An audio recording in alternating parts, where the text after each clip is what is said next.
बिस्मिल्लाहिर्रहमानिर्रहीम। Welcome to the lecture number 23 of CAF 4 business law. गुज़श्ता class में आप लोग ने रिसेंट पास्ट पेपर्स और केस स्टडीज़ का लेक्चर देख लिया होगा, जिसके अंदर आप लोग ने एमसीक्यूज़ भी कर लिए होंगे। मैं उम्मीद करता हूँ कि आप लोग ने लेक्चर देख लिया, एमसीक्यूज़ कर लिए और पास्ट पेपर की प्रैक्टिस कर लिया। कितने ऐसे लोग हैं जिन्होंने नहीं की? आधा लिया है। तो पास्ट पेपर्स हो रहे थे, समझ आ रही थी चीज़ें, है ना। जो लेक्चर में पढ़ा है, जो सीखा है, जिसके नोट्स बनाए हैं, उसी को क्रैम करने के बाद जब पास्ट पेपर अटैम्प्ट करो तो वो हो रहे हैं। वीडियो सोल्यूशन से देख रहे हो तो चीज़ें समझ आ रही हैं, मसला तो नहीं हो रहा। ठीक है, क्या चीज़ वीडियो बात औक़ात ऐसा हो रहा है कि वीडियो सोल्यूशन देखने के बाद सवाल हो पा रहा है, पहले नहीं हो पा रहा। इसका मतलब है कि तुम लिख नहीं रहे हो चीज़ों को। देखो, या तुम्हें चीज़ें याद नहीं है, क्योंकि तुम शायद वीडियो सोल्यूशन देखोगे तो फिर तुम्हें याद आएगा कि कौन सा प्रोविज़न अप्लाई हो रहा है, लेकिन कौन सा प्रोविज़न अप्लाई हो रहा है ये जानने के लिए तुम्हें पहले चीज़ें याद करना ज़रूरी है। तो मैं एक्सपेक्ट भी नहीं करता कि चैप्टर ख़त्म होते ही फ़ौरन तुमसे सवाल सॉल्व हो जाए। हाँ, ताज़ा रहेगा, टीचर डिस्कस करेगा तो हो जाएगा, लेकिन जब तक चीज़ याद नहीं करोगे, रिटर्न में 100% अपनी तरफ से उस चैप्टर को डन नहीं करोगे, फिर जब सवाल देखोगे फिर समझ आएगा। बात समझ आ रही है? चलो जी, अल्लाह का नाम लेके आगे बढ़ते हैं। इमाम साहब, कारी साहब, हाजी साहब तिलावत कर दें यार, दूर से ही कर दें।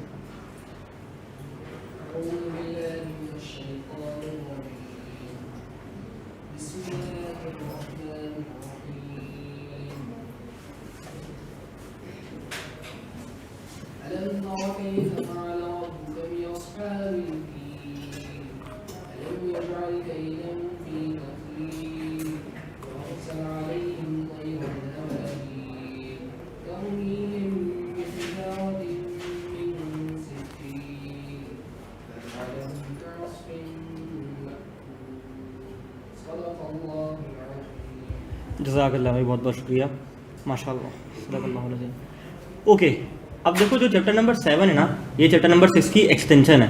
आई कैप चाहता तो इसको एक ही चैप्टर में रख देता, लेकिन आई कैप ने इसको थोड़ा सा अलग चैप्टर बना दिया और परफॉर्मेंस ऑफ कॉन्ट्रैक्ट का पार्ट 2 बना दिया कि कॉन्ट्रैक्ट परफॉर्मेंस में और मेरे पास क्या कॉम्प्लेक्सिटी आ सकती है, इसके लिए चैप्टर नंबर 2 बना दिया, यानी कि chapter number 7 performance of contract का पार्ट नंबर 2। अच्छा, अब कॉन्ट्रैक्ट एक्ट ना चैप्टर नंबर 7 के बाद हाथ से फिसलता जाएगा, यानी कि ये ऐसे ख़त्म होगा और इवन आगे वाले आने वाले चैप्टर्स ऐसे ख़त्म होंगे कि पता ही चलेगा कि अब बिजनेस लॉ ख़त्म हो गया। ये वो पॉइंट आ गया है, क्योंकि तवील तरीन चैप्टर में 2, 3, 4 थे, 5 कुछ भी नहीं था, 6 कुछ भी नहीं लगा, 7 कुछ भी नहीं लगेगा इंशाल्लाह, 8 एक क्लास का है, 9 एक क्लास का है, 10 एक क्लास का है। इसी तरह से चैप्टर निकलते जाएंगे और पता ही नहीं चलेगा, मैक्सिमम 2 क्लास लग जाएंगी चैप्टर पे। और तो कॉन्ट्रैक्ट एक्ट के बाद अगला सफ़र शुरू होगा पार्टनरशिप का, फिर नेगोशिएबल का, और फिर 16, 17, 18 तो ये है ही एक 1.5 क्लास वाला टॉपिक, जिसमें से क्या पूछता ही नहीं है। तो बिजनेस लॉ का कोर्स यही है, इतना सा ही है। 18 चैप्टर तुम्हें लगते हैं कि यार 18 चैप्टर हैं, हावी हो रहा है सर पे, लेकिन मेजॉरिटी मेरी क्लास के अवाम में 4 पेपर वाली है, ऐसा ही है, 4 पेपर वाली है। तो मेरी पूरी कोशिश यही है कि मैं तुम लोगों को जल्दी फ्री करूँ, जल्दी पढ़ाऊँ, तमीज़ से पढ़ाऊँ, भगाए बगैर फ्री कर दूँ। और यकीन मानो कि बिज़नेस लॉ का कोर्स अगर कोई करवा रहा है ना, कोई 100 घंटे से ऊपर में, वो ज़्यादती है, मैं समझता हूँ। क्योंकि बिज़नेस लॉ के अंदर ऐसी कोई चीज़ है ही नहीं जिसके ऊपर हम लंबी करें, जिसके ऊपर हम लेंथी क्लास लगाएं 2.5 घंटे की, 3 घंटे की, और पढ़ते जाएँ। सिंपल से रूल्स हैं, सिंपल सी हैक्स हैं, वो हैक्स दिमाग में बिठा लो, कॉन्ट्रैक्ट एक्ट क्रैक हो जाएगा इंशाल्लाह। आज का चैप्टर नंबर 7 ये हैकफुल सब्जेक्ट है, हैकफुल टॉपिक है, यानी कि इसके अंदर कुछ ऐसी हैक्स सिखा दूंगा इंशाल्लाह। जॉइंट प्रोमिजर्स और जॉइंट प्रोमिजीज की रिफ्रेशर वाले कितने हैं यहाँ पे? 1, 2 हैं, तो इंशाल्लाह ये चैप्टर भी निकल जाएगा। और रिफ्रेशर के लिए हाथ खड़ा कर रहे हो, अल्लाह ताला रिफ्रेशर में ना बिठाए दोबारा, ठीक है, इंसान बन जाओ, ठीक है जी। आलिया सर, हम केस स्टडी सॉल्व करके आपको डीएम में चेक करवा सकते हैं? डीएम में नहीं, व्हाट्सएप ग्रुप पे चेक करवा, क्योंकि डीएम में ऑलरेडी 400 प्लस क्वेरीज हैं। रोज़ बैठता हूँ, रात को सॉल्व करता हूँ 150, फिर सुबह उठता हूँ, फिर 150 बढ़ जाती हैं, कमी नहीं हो रही, तो बड़ा मुश्किल हो जाता है इनबॉक्स में जवाब देना। तो व्हाट्सएप ग्रुप पे चेक करवा दिया करो, ठीक है। एक बात तो ये, दूसरी बात ये, चैप्टर नंबर 7 हम इंशाल्लाह आज स्टार्ट करेंगे, और कल हम इसको कौन मस्ती कर रहा है, कौन आवाज़ें निकाल रहा है ये पेन से, नहीं करो ना। तो चैप्टर नंबर 7 हम आज स्टार्ट करेंगे और कल होपफुली हम इसको एंड कर रहे होंगे, ठीक है जी। तो दरख्वास्त आपसे ये रहेगी कि जैसे जैसे कोर्स आगे बढ़ रहा है, कोर्स आगे बढ़ना, कोर्स जल्दी कवर करना, कोर्स टाइम से बहुत पहले ख़त्म करना कोई कमाल की बात नहीं है। कमाल की बात क्या है कि जो पढ़ा है उसको रिटेन करके उसके क्विज दिए या नहीं दिए, उस चैप्टर को तैयार किया ही नहीं करा है, उसके नोट्स बनाए नहीं बनाए। तो चैप्टर नंबर 7 पे खड़े होकर एक बार बात दोहरा रहा हूँ कि किसी को अगर अभी भी गैरत नहीं आई है रजिस्टर बनाने की, तो वो बना ले आए। It is never too late, better late than never, ठीक है जी। 4 महीने बाद से बेहतर है कि आज बना लो, ठीक है जी। मेरे पास सुबह भी एक केस आया, ऐसे बहुत सारे केस आते रहते हैं कि रजिस्टर नहीं बनाया था, नोटिंग नहीं की थी, लेक्चर सही से दिए नहीं थे, तो फिर दोबारा रजिस्टर बनाना पड़ेगा। तो बेहतर है एक ही टाइम में बना लो ताकि अगले टाइम में दोबारा बनाने की ज़रूरत ना पड़े। और जो मैं क्विज़ अपना लेक्चर के एंड पे सवाल दे रहा हूँ घर से करने के लिए, वो अल्लाह के वास्ते कर लिया करो, होमवर्क कर लिया करो। डिस्कशन तुम लोगों के पोर्टल पे आ गई है, तो मैं इससे बढ़ के क्या चाहिए और यार। तो इससे ज़्यादा ना हाथ पकड़ा के मैं चल नहीं सकता, जब तक अपने साथ खुद सिंसियर नहीं होगे कोई तुम्हारा कुछ नहीं कर सकता। ठीक है, चैप्टर नंबर 7 पे रुक के इसलिए ही कर रहा हूँ क्योंकि आगे कोर्स फिर स्लिप होता जाएगा हाथ से, छोटी छोटी चीज़ें निकलता जाएगा, पाइल अप नहीं करो चीज़ों को। डन, चलो जी। Chapter number 7 performance of contract 23 है।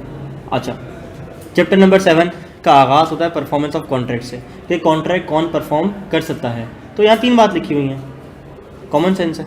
कहता है कि कौन कौन कॉन्ट्रैक्ट को परफॉर्म कर सकता है। पहली बात वो कहता है कि प्रोमिसर हिमसेल्फ, प्रोमिसर खुद चाहे तो कॉन्ट्रैक्ट को परफॉर्म कर सकता है। नंबर 2 पे वो कहता है लीगल रिप्रेजेंटेटिव, प्रोमिसर चाहे तो कॉन्ट्रैक्ट क्लॉज में कोई ऐसी बात ऐड करवा दे कि मैं रहूँ ना रहूँ, मेरा लीगल रिप्रेजेंटेटिव कॉन्ट्रैक्ट परफॉर्म कर देगा। तीसरी चीज़, हो सकता है कि प्रोमिसर कॉन्ट्रैक्ट परफॉर्म करने के काबिल ना हो, उस वक्त हिम्मत ना हो, उस वक्त हौसला ना हो, उस वक्त जज्बा ना हो, और वो किसी अदर कॉम्पिटेंट पर्सन को कह दे कि यार एक काम करो, जाओ ज़रा कॉन्ट्रैक्ट तो परफॉर्म कर दो। बात समझ आ रही है? अब मैं एक एक करके बात करता हूँ, एग्जाम्पल देता हूँ और आगे बढ़ता हूँ। बहुत आसान सी चीज़ें, आसान सी एग्जाम्पल्स हैं, ज़्यादा टाइम हमारा नहीं लगेगा। Number 1, promisor himself. समीउल्लाह ने एक खोला भाई इंडोर कोर्ट फुटसल के लिए, ठीक है, और फुटसल के लिए इंडोर कोर्ट खुलने के बाद समीउल्लाह ने मुझे कहा उदैद भाई आपने मुझे बॉल्स देनी है, बॉल्स फुटबॉल्स देनी है। मैंने कहा ठीक है दे दूंगा। समीउल्लाह से मैंने कॉन्ट्रैक्ट किया कि मैं इनको 20 फुटबॉल्स ला के दूँगा। अच्छा, अब अगर मैं ये कॉन्ट्रैक्ट खुद फुलफ़िल करना चाहूँ, खुद परफॉर्म करना चाहूँ, तो as a promisor myself मैं क्या करूँगा, 20 की 20 बॉलें फुटबॉल्स समीउल्लाह को ला के दे दूँगा। ये क्या है कि मैंने बजाते खुद कॉन्ट्रैक्ट परफॉर्म किया है। डन। अच्छा, बजाते खुद परफॉर्म करने में एक और चीज़ भी आती है, either by himself, either bye my self, और थ्रू माई एजेंट। अब एजेंट की जो बाकी तवील बातें हैं, बाकी कॉम्प्लेक्सिटीज़ हैं छोटी सी, वो चैप्टर नंबर 10 में हम पढ़ेंगे। लेकिन यहाँ पे एक बात की जाती है कि चाहे तो प्रोमिसर बजाते खुद या थ्रू हिज एजेंट भी करवा सकता है, वो भी हिमसेल्फ में ही काउंट होगा। क्यों? क्योंकि agent act on behalf of the principal and for the principal. ऐसा ही है कि एजेंट प्रिंसिपल के लिए ही काम करता है, प्रिंसिपल का ही काम करता है, खुद का कोई इंटरेस्ट उसमें नहीं होता सिवाय उसके कमीशन के। तो अब मैंने हसन फुरकान को कॉल की, हसन फुरकान भाई मेरा एजेंट था, मैंने कहा ठीक है मेरे घर से फुटबॉल उठाओ और समीउल्लाह को जाके दे दो। ये क्या है, आई बाय द प्रोमिसर हिमसेल्फ और through his agent. Okay. Number 2, legal representative. Samiullah ने कहा अगर आप मर गए तो फिर क्या होगा, मेरी फुटबॉल्स कौन देगा। मैंने कहा रुक जाओ, पुर्तगाल से मैंने मंगवाई हुई है फुटबॉलें, तो मैं तुम्हें जो है वो दे दूंगा। कहता नहीं अगर आप मर गए इतनी देर में तो फिर कौन देगा। मैंने बोला रुक जाओ, मैंने कॉन्ट्रैक्ट क्लॉज में लिखा कि मेरा लीगल रिप्रेजेंटेटिव मेरा भाई जिसका नाम XYZ है, मेरे मरने के बाद ये कॉन्ट्रैक्ट परफॉर्म करेगा। अब अगर इन मीन टाइम मैं मर गया तो फिर कॉन्ट्रैक्ट कौन परफॉर्म करेगा भाई, legal representative. Done. Number 3, other component person. Other component बोल रहा हूँ, कॉम्पिटेंट पर्सन। मिसाल के तौर पे मेरी भी दुकान थी फुटबॉल बॉल्स की और मुस्तफ़ा की भी दुकान थी। अब मेरी जब तुम्हारे डिलीवरी का टाइम आया तो मेरे पास ऐसी डिमांड आ गई कि मेरे पास से फुटबॉल्स शार्ट हो गई, ख़त्म हो गई। अब मैंने समीउल्लाह को कॉल की, समीउल्लाह भाई यार फुटबॉल्स तो नहीं है यार, अब क्या करें। उसने बोला भाई मड़ा हम कुछ नहीं जानता, हमारा मैच है आज, हमने बुकिंग कर लिया और हमें फुटबॉल चाहिए। अब मैंने कहा ठीक है एक काम करो, मैं तुम्हें भिजवा रहा हूँ। अब मैंने मुस्तफ़ा को कॉल की, मुस्तफ़ा मेरी बराबर वाली दुकान पे काम करता है। मतलब मुस्तफ़ा 20 बॉलें ज़रा फुटबॉल वाली खेलने के लिए इंडोर में समीउल्लाह को जाके पहुंचा दो। तो मैंने किसी और कॉम्पिटेंट पर्सन से कॉन्ट्रैक्ट परफॉर्म करवा दिया। अब जो मेरा और समीउल्लाह का कॉन्ट्रैक्ट था वो तो प्रिंसिपल कॉन्ट्रैक्ट है, अपनी जगह है, लेकिन मेरी बिहाफ पे परफॉर्म किसने किया, समीउल्लाह ने परफॉर्म की। समीउल्लाह ने किसने, मुस्तफ़ा ने परफॉर्म कर दिया। बात समझ आ रही है? तो ये ऐसा ही है कि जैसे मैंने परफॉर्म कर दिया। अब जो मेरा और मुस्तफ़ा का कॉन्ट्रैक्ट है that is a separate case, हम दोनों का कॉन्ट्रैक्ट एक अलग कॉन्ट्रैक्ट है। बात समझ आ रही है? तो कॉन्ट्रैक्ट परफॉर्म कौन कर सकता है, परफॉर्मेंस की बेस बना रहा हूँ, आगे काम आएगी। कौन कौन कर सकता है बोलो, प्रोमिसर हिमसेल्फ या उसका एजेंट या लीगल रिप्रेजेंटेटिव या कोई other competent person. Done. Okay. Promisor himself, देखो कुछ काम ऐसे होते हैं जो इंसानों को खुद करने पड़ते हैं, ठीक है, वो किसी और से करवा नहीं सकता। जैसे कि ये for example, Arif promise to marry Bisma, Arif must perform this promise personally. ठीक है, अब उसने कहा यार मैं बिस्मा से शादी करूंगा, तो क्या है ये पर्सनली इसको खुद फुलफिल करना पड़ेगा। ये अपने एजेंट को नहीं बोल सकता जा यार ज़रा शादी करके आ जा, ठीक है, ये अदर कॉम्पोनेंट पर्सन को नहीं कर सकता। ठीक है, ये कॉन्ट्रैक्ट में लिख सकता अगर मैं मर गया तो मेरे भाई से कर लेना, बात समझ आ रही है? तो कुछ प्रॉमिस ऐसे होते हैं जो कि आपको खुद परफॉर्म करने होते हैं। क्यों शायान, ऐसा ही है? सही कह रहा हूँ मैं? ठीक है चलो। हाँ हाँ, खुद परफॉर्म करना है भाई, मैंने प्रॉमिस। अगर मैं किसी को कहूँगा भाई मैं तुम्हारे साथ चाय पीने जाऊँगा, तो ये खुद परफॉर्म करना पड़ेगा, किसी और को थोड़ी भेजूँगा चाय पीने। सही बात है, सही एग्जांपल दिया आपने। ठीक है चलो। हाँ हाँ वो एग्जांपल जैसे आपने कहा कि आप कॉन्ट्रैक्ट करते हो कि मैं किसी और से ला के दूँ हाँ। सामान, अगर वो सामान इस्तेमाली हो मतलब फॉर एग्जांपल यूज्ड कंडीशन, ठीक है, और जो आपका प्रॉमिस है, हाँ जो जिससे आपने प्रॉमिस किया कि मैं आपको ला के दूँ, उसने वो रिजेक्ट करके कहा यार ये तो यूज है, हाँ। ये मेरे काम का नहीं तो देखो, जब आप कॉन्ट्रैक्ट करोगे ना तो आप उसमें लिखोगे कि किस कंडीशन में, न्यू में, यूज्ड में, वो सारी चीज़ें स्पेसिफाई करोगे कॉन्ट्रैक्ट के अंदर। ऐसी थोड़ी आप लिख सकते हो। सर्टेन एंड डेफिनेट, कौन सा माल, इंपोर्टेड माल, लोकल माल, यूज माल, न्यू माल, आप कॉन्ट्रैक्ट में मेंशन करोगे। ऐसे थोड़ी कर सकते हैं आप। बात समझ आ रही है? मुझे जो है फुटबॉल जो है वो पूरा उसी स्टोर की इस टाइम पर ही चाहिए। तो ठीक है, मैं अपनी इनवॉइस बना के दे दूंगा उसको। नहीं क्या भाई, फुटबॉल स्पेसिफिक थोड़ी होती, फुटबॉल तो बाहर से ही आती है, तो यही मैन्युफैक्चर होती है, सियालकोट में होती है। अब सबके पास एक जैसी चीज़ होती है तो उसको दे देंगे। हाँ अगर उसको, अगर चलो अगर मिसाल के तौर पे जे डॉट स्टोर है, अब उसको जे डॉट के ही शलवार कमीज चाहिए है, तो फिर J dot must perform this promise personally. J dot बुलंदा को नहीं बोल सकता। बात समझ आ रही है? जैसे यहाँ पे शादी वाली मिसाल, अब शादी वो खुद ही जाके करेगा, पड़ोसी को नहीं बोल सकता गफ्फार पे जाके शादी कर लो। बात समझ आ रही है? चलो, लीगल रिप्रेजेंटेटिव कहता है कि if the promisor dies before the fulfilment, तो रिस्पॉन्सिबल है प्रॉमिस के लिए अनलेस कॉन्ट्रैक्ट स्पेसिफाइज अदरवाइज। अच्छा, अब लाइबिलिटी कितनी होगी? देखो, जो उस कॉन्ट्रैक्ट की लाइबिलिटी होगी ना, वो लिमिटेड होगी to the value of deceased state. मिसाल के तौर पे 2 मिसाल देता हूँ। कॉन्ट्रैक्ट था 5 लाख का, पेनल्टी क्लॉज था 5 लाख रुपए का। अब जो मरने वाला छोड़ के पीछे गया ना अपने हिस्से, वो 4 लाख के थे, तो फिर लाइबिलिटी लिमिट हो जाएगी लीगल रिप्रेजेंटेटिव की कितनी? 4 लाख की, क्योंकि मरने वाला मरहूम छोड़ के कितने गया? 4 लाख। पढ़ लो एग्जाम्पल। सर अगर कॉन्ट्रैक्ट में लीगल रिप्रेजेंटेटिव के लिए कुछ मेंशन नहीं हो तो after death of promisor legal liable नहीं होंगे? हो सकते हैं बिल्कुल, जिसको स्टेट ट्रांसफ़र होगा वो लायबल हो जाएगा। अच्छा जी, दोबारा बता दूं, मैंने ये कहा कि लीगल रिप्रेजेंटेटिव कॉन्ट्रैक्ट को फुलफ़िल करेगा, परफॉर्म करेगा अगर ओरिजिनल प्रोमिसर मर जाएगा, इंतकाल हो जाएगा उसका। बात समझ आ रही है? और फिर मैंने इसमें ये कहा कि लीगल रिप्रेजेंटेटिव कितने के लिए लायबल होगा।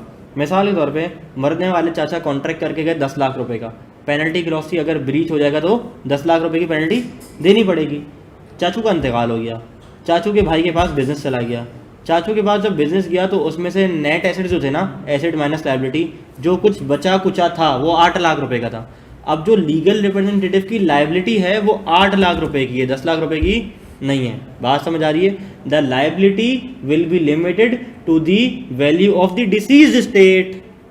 क्या मेरी बात समझ आती है? चल एग्जाम्पल नंबर 1 2 पढ़ लो। सर ये लाइट यूजर बहुत हल्का हो रहा है, इसकी मैथमेटिक्स में ना पढ़ लो बस, किताब तुम्हारे हाथ में रखी हुई यार, फिर तुम बोल रहे हो। काम करें। पढ़ो, बोलो किताब।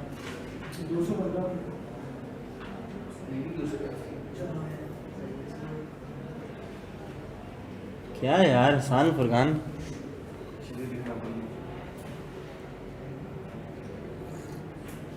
हसान फुरकान को कुछ नहीं बोलेगा, लेने आता है मुझे फजर के लिए।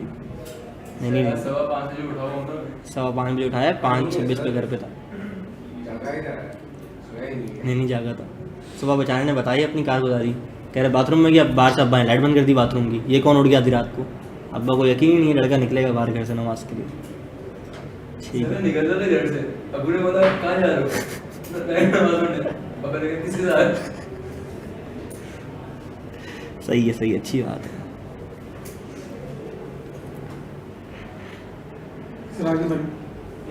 बढ़ जाए आगे। एग्जाम्पल नहीं लिखनी होती भाई, अब ये आपकी गलती है। चलो, अदर कॉम्पिटेंट पर्सन कह रहा है प्रोमिसर चाहे तो किसी भी कॉम्पिटेंट पर्सन को एम्प्लॉय कर सकता है। अगर प्रोमिसी ने एक्सेप्ट कर लिया तो फिर वो दोबारा ओरिजिनल प्रोमिसर के पास नहीं जा सकता। जैसे समीउल्लाह को मैंने भिजवाई फुटबॉल्स मुस्तफ़ा के थ्रू, मुस्तफ़ा ने जाके समीउल्लाह को फुटबॉल दे दी, समीउल्लाह ने एक्सेप्ट कर ली। अब समीउल्लाह मुझसे प्रॉमिस डिमांड नहीं कर सकता। क्या बात समझ आ रही है? चलो पढ़ लो एग्जाम्पल।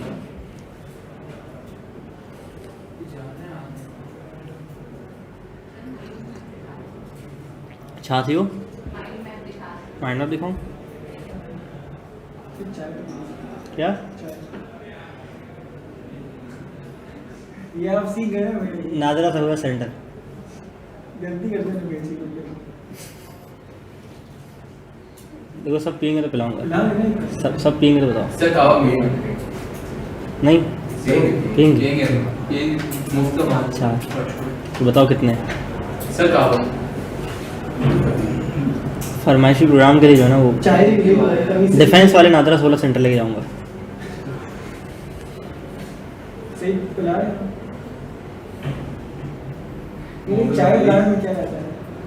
मुझे नहीं पता करना सबसे मेरे तो रेडी मैं फॉर सबसे एग्जांपल आप ऊपर ऐसे करते हैं पढ़ लो। सर ने बात ही क्यों बोली है? पढ़ लिए? चलो क्या चीज़?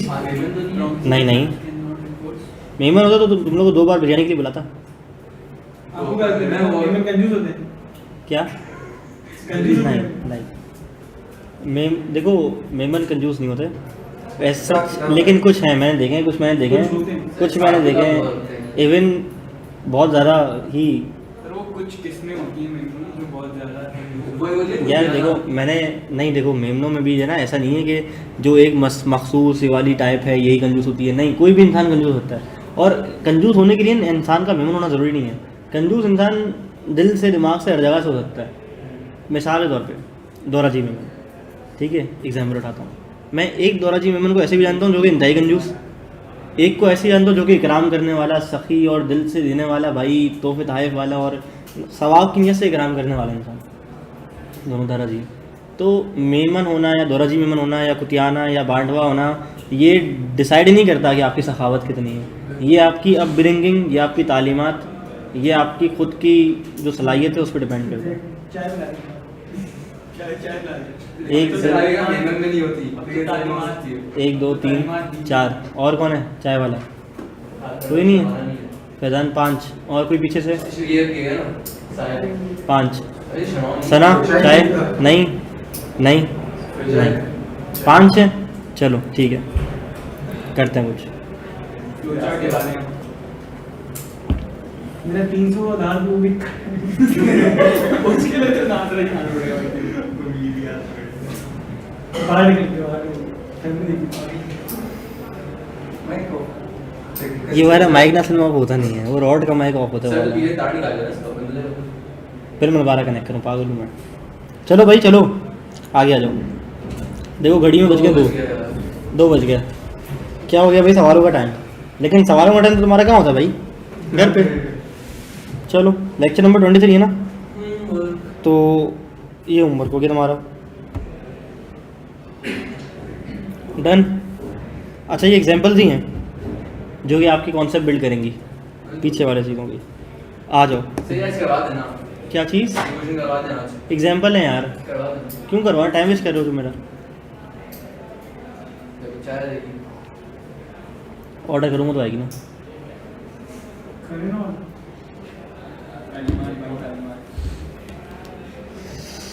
ईगो में बात आ गई। सर काबू हो सकता है ना काबू वाली मैंने चाय वाली पिलाया तो अगर बिस्किट हो जाते तो ज़्यादा बेटा मैं आपको पाल लेता हूँ। से जाते ही तुम ये कर दो तो बिस्किट लाया उसको ये अच्छा मतलब क्या बता रहे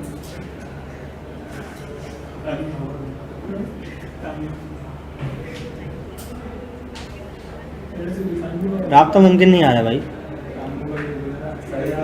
नंबर बंदा है उसके ऊपर कॉल करता है जिन नंबर को यार अभी क्या करो, नंबर बंद आ। इसको सेवा सैंपल अच्छा। कंपनी को स्टिक मैन बनाते हैं अच्छा, आगे वाली बनाते हैं। हाँ। तो ये आज सर ने बनाए स्टिक मैन और ना हाथ बनाए टांगे बनाई बोले टांगे गए सर ने बोला घर छोड़ के आया। चलो यार आ जाओ। Devolution of joint liabilities.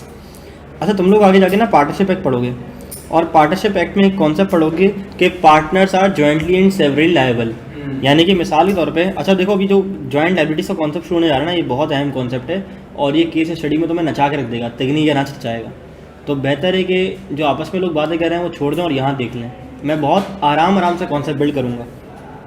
देखो ये ए है, ये बी है, ये सी है।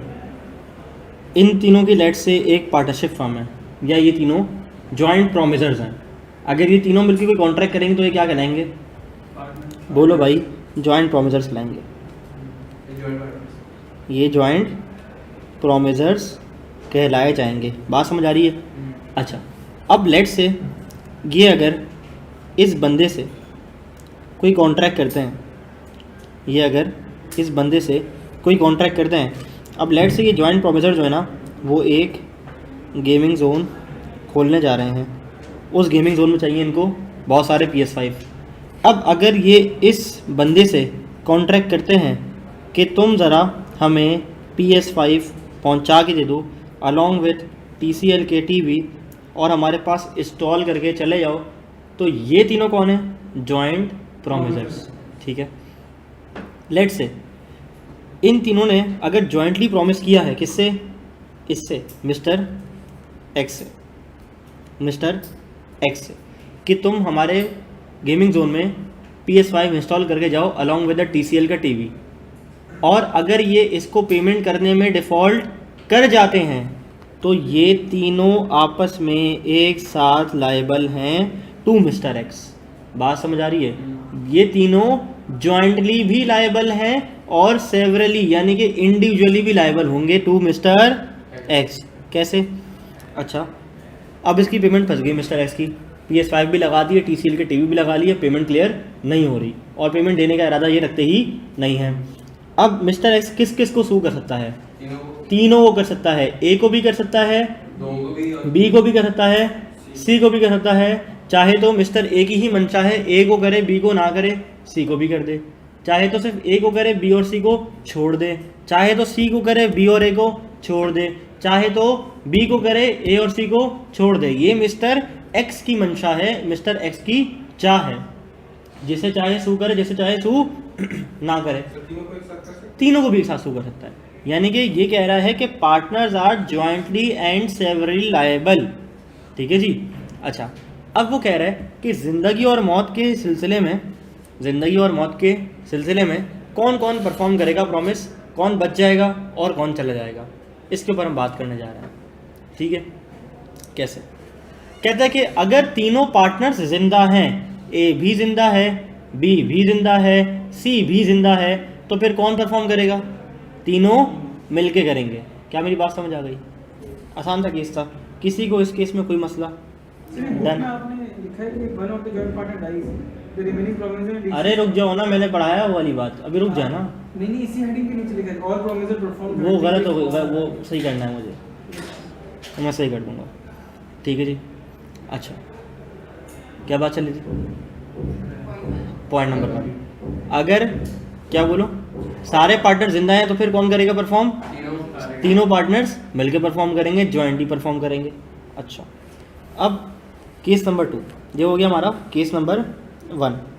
केस नंबर 2, ए भी है, बी भी है, सी भी है, तीनों ने मिलके कॉन्ट्रैक्ट परफॉर्म करने का वादा कर दिया। कौन है ये? अस्सलाम वालेकुम। अस्सलाम जी, लेकिन मैं इस वक्त अपनी क्लास में हूँ और मैंने भी आपकी 1 मिनट पहले कॉल काटी है और आपने फिर कॉल कर ली।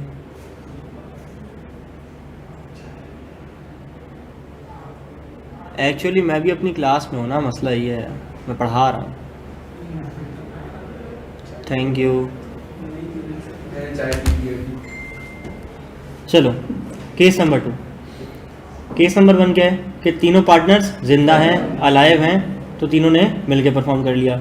केस नंबर 2, ए, बी और सी, लेकिन पता ये चला कि एक कार एक्सीडेंट में बी का इंतकाल हो गया, बी भाई चल बसे, बी की जगह डी आ गए, इनके कौन?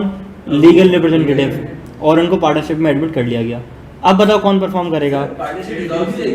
पार्टनरशिप डिसॉल्व हो जाएगी और नई पार्टनरशिप बन जाएगी, बिल्कुल ऐसा ही होगा। लेकिन बी का स्टेट डी को ट्रांसफ़र हो गया। ठीक है, अब कौन परफॉर्म करेगा? ए भी करेगा, सी भी करेगा, और बी का लीगल रिप्रेजेंटेटिव डी करेगा। बात समझ आती है? चलो केस नंबर 3, ये तो और ज़्यादा आसान है। ए है, बी है, सी है, तीनों भाई फारे हो गए, तीनों भाई चल बसे, ठीक है। एक कार एक्सीडेंट में तीनों की मौत हो गई, ये एक्स आ गया, ये वाई आ गया, यहाँ जेड आ गया। अब बताओ कौन करेगा? एक्स वाई और जेड मिल के करेंगे अपने अपने रिमेनिंग उसके बिहाफ पे। बात समझ आ रही है? क्या डन है? बताओ पार्टनर्स क्या होते हैं आपस में? प्रोमिसर्स आपस में क्या होते हैं? Jointly and severally liable. Done. यानी कि एक्स चाहे तो ए को सू करे, एक्स चाहे तो वाई को सू करे, एक्स चाहे तो जेड को सू कर दे। अच्छा, व्हाट इफ मिस्टर एक्स ने ए को सू किया, बी और सी को छोड़ दिया। अब क्या बी और सी अपनी लायबिलिटी से बरी और जिम्मा हो गए? नहीं। क्यों? क्योंकि ये आपस में लायबल हैं, आपस में पार्टनर्स हैं, तो इनकी अपनी आपस की लायबिलिटी खत्म नहीं हुई है। इल्हाम, क्या मेरी बात समझ आई? तुम इतना सुन क्यों? वो तेरे नाम में सलमान खान नहीं होता ऐसे, मर के भी ना वादा अपना तोड़ेंगे, ऐसे क्यों हो? तुम इतनी सुन क्यों गई हो? हैं? नहीं बताओ, समझ आया नहीं आया? बताओ मैंने आखिरी एग्जांपल क्या दी? नहीं सुनी ना? क्यों नहीं सुनी? इन whose thoughts you are lost, CMA, break even, standard costing, borrowing cost, what, tax credit, deductible allowance, वो लास्ट पॉइंट में थी। अच्छा, कोई मसला नहीं है, हम आपके लिए दोबारा रिपीट कर देते हैं, कोई मसले वाली बात नहीं है। मैंने ये कहा कि मैंने जो आपको कॉन्सेप्ट पढ़ाया था कि अगर मिस्टर एक्स ने ए को सू करा, बी और सी को छोड़ दिया, तो क्या बी और सी अपनी लायबिलिटी से बरी और जिम्मा हो गए? बरी और जिम्मा का मतलब है फुल फारिग? नहीं। क्यों? ये पार्टनर्स आपस में एक दूसरे को लायबल हैं, क्योंकि तीनों ने मिल के वादा किया था कि हम कॉन्ट्रैक्ट परफॉर्म करेंगे। तो अगर किसी प्रोमिजी ने किसी एक प्रोमिसर को सू किया, बाकी दो को छोड़ दिया, दो को सू किया, एक को छोड़ दिया, एक को सू किया, दो को छोड़ दिया, तो बाकी जो छूट गए वो असल में नहीं छूटे, वो आपस में एक दूसरे को लायबल हैं। जैसे मिसाल के तौर पे यहाँ पे कॉन्ट्रैक्ट हुआ जनाब 9 लाख रुपए का, ठीक है। अब मुझे बताओ एक पार्टनर के हिस्से में कितने पैसे आते हैं? Considering them to be equal partners, equal promisors, बताओ 3 लाख, 3 लाख, 3 लाख, ऐसा ही है। अब इसने 9 लाख रुपए के लिए सू कर दिया, किसको? सिर्फ सी को, ए और बी को सू नहीं किया। अब लेट से सी ने निकाल के दे दिए 9 लाख रुपए, पूरे दे दिए। अब क्या सी सारे 9 लाख रुपए का जिम्मेदार है? नहीं। अब इसको क्या करना है? 6 लाख रुपए किससे लेने हैं? ए से और बी से इसको 3-3 लाख रुपए लेने हैं। क्या चीज़? ए और बी को पैसे ना दें, तो ये उन पे सू कर सकते। बिल्कुल आपस में कर दे सू भाई, खत्म। बात समझ आ रही है? क्या ये कॉन्सेप्ट समझ आया? मैंने बहुत तरीके से बहुत आराम से लेके चला हूँ। क्या क्लियर है? नहीं तो सी चाहे तो सबके बिहाफ पे पेमेंट कर सकता है, क्योंकि they are jointly and severally liable. तो सर सी जो है एजेंट हो गया ना? बिल्कुल हुआ। तो एजेंट प्रिंसिपल के बिहाफ पे पेमेंट करता है, पार्टनर्स आपस में एक दूसरे के एजेंट होते हैं। बहुत खूबसूरत बात कही आपने, बिल्कुल सही बात कही है। सू सिर्फ सी को किया है, सी की पेमेंट के लिए नहीं किया। तो सी को पूरे 9 लाख के लिए है ना? हाँ। सी लायबल को पूरे 9 लाख के, वो क्यों बी और एक जो पार्टनरशिप एक्ट के अंदर तो वो होगा ना। चलो मुस्तफ़ा का सवाल है, मुस्तफ़ा का सवाल ये है कि 9 लाख रुपए का वादा हुआ था किससे? ये वादा किससे हुआ था? तीनों से हुआ था। ये बात एग्री करते हो? अच्छा, अब 9 लाख रुपए देने किसको चाहिए थे? ए, बी और सी को। अगर सी ने दे दिए तो क्या ये बाकी रिकवर करने का हक नहीं रखता? रखता है ना। तो यही तो है बात। बात समझ आ रही है? क्लियर है? क्या मैं आगे बढ़ जाऊँ? जी जी। देखो ये कॉन्ट्रैक्ट एक्ट ने एक रूल बना दिया है कि प्रोमिजी चाहे तो प्रोमिजर्स में से किसी को भी सू कर सकता है। बात समझ आ रही है? एक को भी करेगा काम, तीनों ही होंगे। बिल्कुल नहीं, एक को अगर सू कर रहा है तो फिर बाकी दो को छोड़ दिया, उसकी मर्जी। लेकिन उस 9 लाख रुपए के लिए एक को पकड़ लिया, इसलिए partners jointly and severally liable होते हैं। अलग अलग भी लायबल हैं और मिल के भी लायबल हैं। चाहे तो तीनों को सू कर दे, चाहे तो 2 को करे, 1 को ना करे, चाहे तो 1 को करे, 2 को ना करे, चाहे तो सबको कर दे, चाहे तो सबको ना करे। बात समझ आ रही है? नहीं, ऐसा नहीं होता। ठीक है जी। क्या बात हुई भाईजान? वो बिल्कुल है, क्योंकि वो आप पार्टनरशिप को रिप्रेजेंट कर रहे हो। जब पैसे आते हैं, जब प्रॉफिट आता है तो मिल बांट के खाते हो ना। जब नुकसान है जब भी आपको पूरा पूरा पे करना है। पार्टनर तो ऐसा भी होता है ना कि वो करता है कि यार मैं स्लीपिंग पार्टनर यार देखो वो फिर डिपेंड करता है कि देखो आप अगर स्लीपिंग पार्टनर हो ना तो आप दुनिया के लिए नहीं हो, वो आप अपने आपस के लिए हो। दुनिया की नज़र में आप सब लायबल हो। लेकिन अभी तो आप हम पार्टनरशिप पे जा रहे हैं आहिस्ता आहिस्ता। अभी तो आपने कहा कि पार्टनर जो है वो जॉइंटली और सेपरेटली बिल्कुल होते हैं, बिल्कुल होते हैं। तो अगर प्रोमिजी चाहे तो किसी एक को सू करके सारा पैसा ले सकता है। मिसाल के तौर पे बराबर में इंडोर है, ठीक है, बराबर में इंडोर है। इंडोर वालों की गफलत की वजह से अल्लाह ना करे किसी की इंजरी हो गई, तो 3 पार्टनर्स हैं। अब जो रगड़ में आएगा उसको उठा लेंगे, उससे पैसे निकलवाएंगे, उससे लॉस क्लियरिंग करेंगे, बाकी आपस में देखते रहो बाद में जाके। तो प्रोमिजी चाहे कि किसी भी एक पार्टनर को, अब वो क्या ढूंढ, अब मिसाल के तौर पर इंडोर के 3 पार्टनर्स हैं, किसी का नुकसान किसी ने कर दिया, अब 2 पार्टनर मुल्क छोड़ के भाग गए, एक आ गया, तो हम क्या वेट करेंगे कि बाकी 2 मुल्क से बाहर आएंगे तो फिर पकड़ेंगे? भाई एक को पकड़ेंगे, पूरा हिसाब किताब बराबर कर लेंगे। जिम्मेदार तो तीसरा वाला पार्टनर जिम्मेदार तो सिर्फ अपने उस पे होगा। नहीं, अपने उसके लिए नहीं होगा, सबके लिए होगा, सबके लिए होगा, ठीक है। प्रोमिजर्स लायबल होते हैं पूरे प्रॉमिस को परफॉर्म करने के लिए, ना कि सिर्फ अपने पार्ट।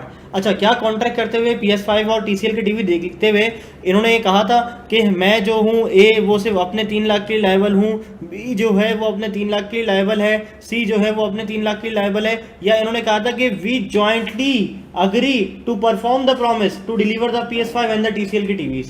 ऐसे ही कहा था ना, तो पूरे प्रॉमिस के लिए लोग लायबल। ये लोग ऐसे अलग अलग बोल नहीं सकते वैसे, क्योंकि एक ही पार्टनरशिप है तो सब पे एक आदि मानव एक यूनिट है, याद रखो। बात समझ आ रही है? ठीक है जी, चलो।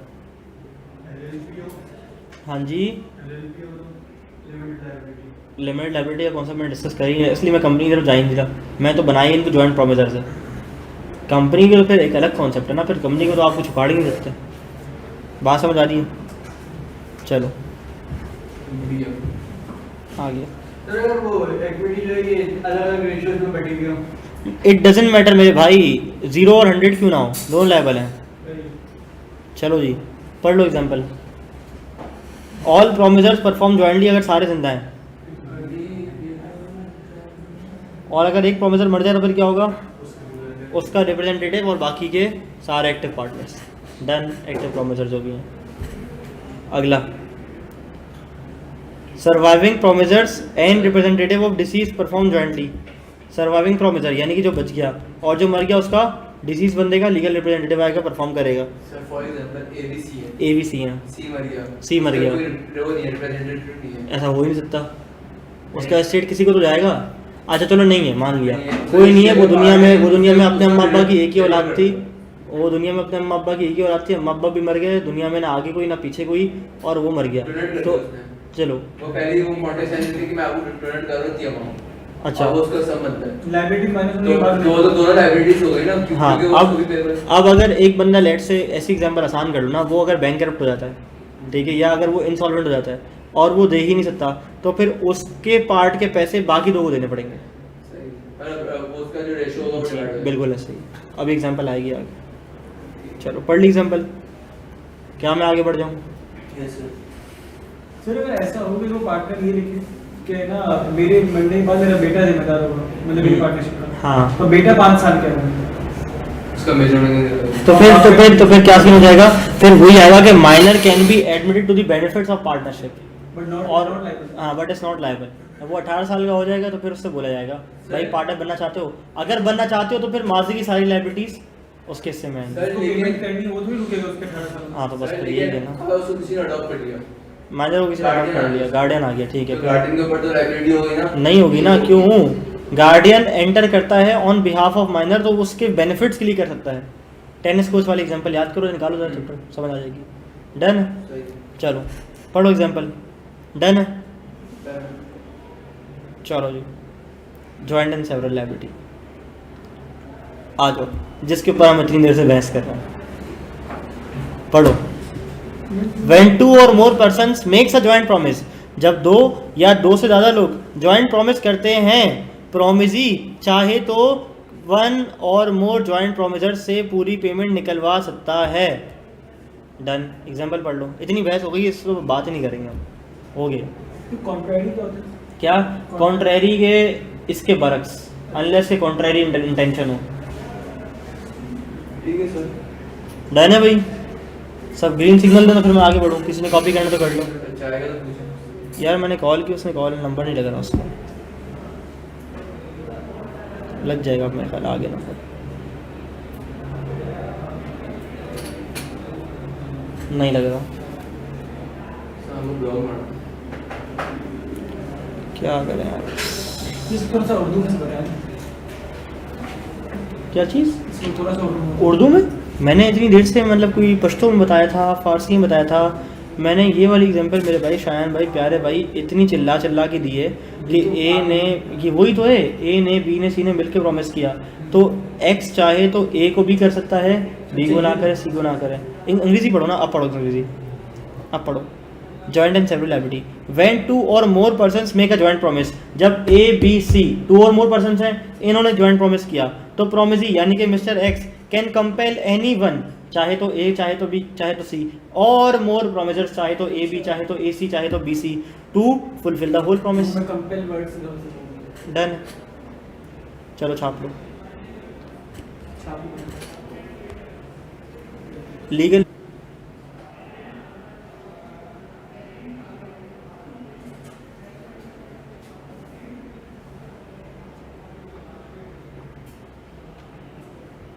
डन है, पढ़ो example. Azam Babar and Saqlain jointly promise to pay दावा सम ऑफ 3000 रुपये। देखो ये पढ़ लो, बेसिक एग्जाम्पल बहुत आसान सी और ज़रूरी भी है। देखो कौन कौन था, आजम था, बाबर था, सकलैन था, इन तीनों ने कितने प्रॉमिस किए पैसे देने के? बोलो भाई 3000 रुपये, ऐसा ही है। कह रहे सकलैन इज़ कंपेल्ड टू पे द होल, सकलैन को पकड़ लिया गया और कहा गया लाओ बेटा सारे पैसे ला के दो। कह रहे आजम इंसॉल्वेंट है, ये फारिग हो गया, लेकिन ये 50% पे करने के काबिल बचा हुआ है। तो कह रहा है कि जनाब अब बताओ कि कितने पैसे किसको देने पड़ेंगे? तो कहते हैं कि Saqlain is entitled to receive 500 from Azam state and 1250 from Babar. 1250 Babar से कैसे? बोलो बोलो। वो पे नहीं कर सकता, वही कर रहे वो पे नहीं करता, उसके हिस्से का जो आधा आधा बचा है वो दोनों पे आ जाएगा। बात समझ आ रही है? जैसे कि आजम के पास लायबिलिटी कितनी थी? 1000, ऐसी था, 1000 थी। अब 1000 वो पे नहीं कर पा रहा, कितने पे कर पा रहा है? 500। तो उसके जो बाकी के 500 हैं वो कौन पे करेगा? ये दोनों मिलके 250-250। बात समझ आ गई है? चलो, sharing of loss by default in contribution. कहते हैं कि डिफ़ॉल्ट हैंडलिंग बाय जॉइंट प्रोमिसर्स, अगर एक प्रोमिसर कंट्रीब्यूट करता है, अगर एक प्रोमिसर डिफ़ॉल्ट करता है ऑन कंट्रीब्यूशन, रिमेनिंग प्रोमिसर्स क्या करेंगे? उसका लॉस बांट लेंगे। बात समझ आ रही है? अगर 3 लाख 3 लाख 3 लाख थे और 6 लाख रुपए आ गए, बाकी के 3 लाख नहीं आ पा रहे, तो जिस 3 लाख वाले ने डिफ़ॉल्ट किया है उसका 1.5 लाख बाकी के दोनों पे आ जाएगा। क्या मुश्किल बात तो नहीं कर रहा मैं?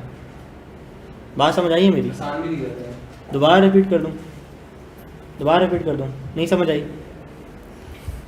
वो कह रहा है कि default handling by joint promisors, if one promisor default on contribution, remaining promisor bear loss in equal shares. कैसे? इक्वल प्रोपोर्शन, इक्वल प्रोपोर्शन, बिल्कुल ऐसा ही है। देखो वो कह रहा है 9 लाख था, ठीक है, ए था, बी था, सी था, कितने कितने देने भाई? 3 लाख, इसको 3 लाख, इसको 3 लाख, ऐसा ही है। अच्छा, ए कर गया डिफ़ॉल्ट, बी ने कितने देना है, सी ने कितने देने बताओ? 4.5 4.5। कैसे? 1.5 लाख जो उसके बटे वो इनके हिस्सों में आ गए। शाबाश, डन है। ये लॉ में लिखा हुआ है। बिल्कुल ऐसा ही है। सेम ही हो गया ना उससे। क्या चीज़? बिल्कुल ऐसा ही है, सेम Right to claim है, बिल्कुल ऐसा ही है, बिल्कुल ऐसा ही ये है। जो बी है वो भी ना दे पाए क्या चीज़? पूरे पैसे। अगर बी भी ना दे पाए पूरे पैसे, लो भाई एग्जांपल चेंज कर देते हैं, ठीक है, ओ यहाँ से निकाल लो, बी से वो अपने 1.5 लाख रुपए दे सकता है, बी के पास से और कुछ नहीं आ सकते, तो फिर क्या होगा जनाब? अब बताओ, जो बी ने दिए अपने 1.5 लाख, बी ने दिए, ए ने कुछ दिया, ए ने कुछ भी नहीं दिया, टोटल कितने थे? बोलो भाई, टोटल कितने थे? 9 लाख रुपए। अब जो बेचारा गरीब बचा है वही पिसेगा, और उसके पास भी ना हो। उसके पास भी ना हो तो फिर उसके जो एसेट्स हैं वो बेच के आएगा पैसा, वो और भी क्या? ना हो। वो भी ना हो तो बस फिर इंस्टॉलमेंट के लिए चले जाएगा कोर्ट के अंदर। हर चीज़ का जवाब, हर चीज़ का, टेंशन नहीं लो, ठीक है जी। तुम और करते रहो, हमारे पास जवाब आता जाएगा। डन है, चलो बढ़ जाऊँ मैं आगे। क्या चीज़? चाय के लिए बैठे हैं। यार मैं आपको कॉल करता हूँ। मैं कॉल कर, आप उसके आइडिया बताया ना आपकी। इसका नंबर बन जा रहा मैं है, तुम्हें कॉल करूँगा। इसका नंबर बन जा रहा है। जवाब बोला है। एग्जाम्पल दिखा दे, नंबर लग गई है। फोन लगा दे।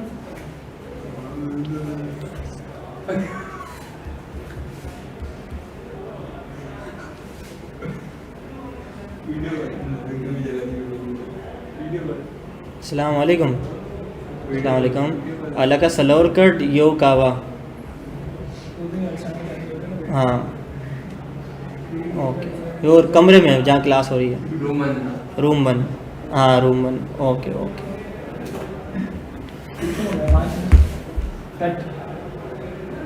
सलोर कट यो कावा।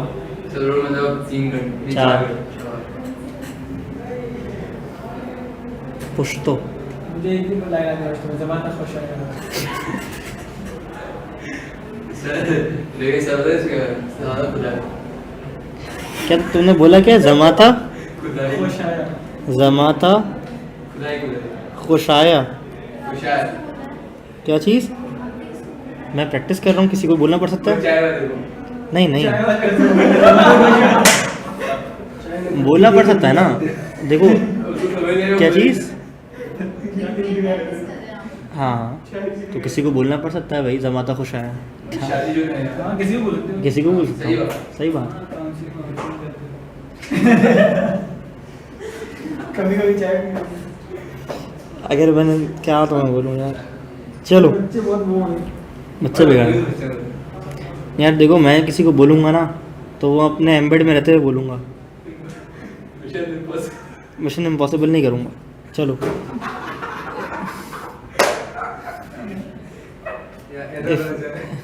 एरर आ जाए। एरर नहीं आता मेरा डायरेक्ट लगता है।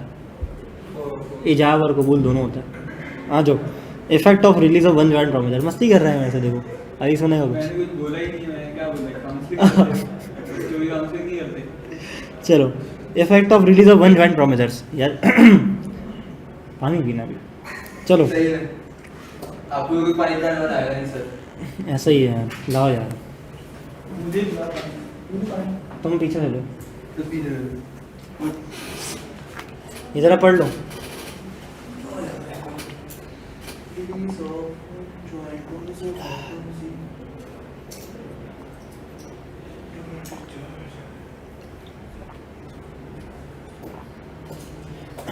वही वाली बात आ गई।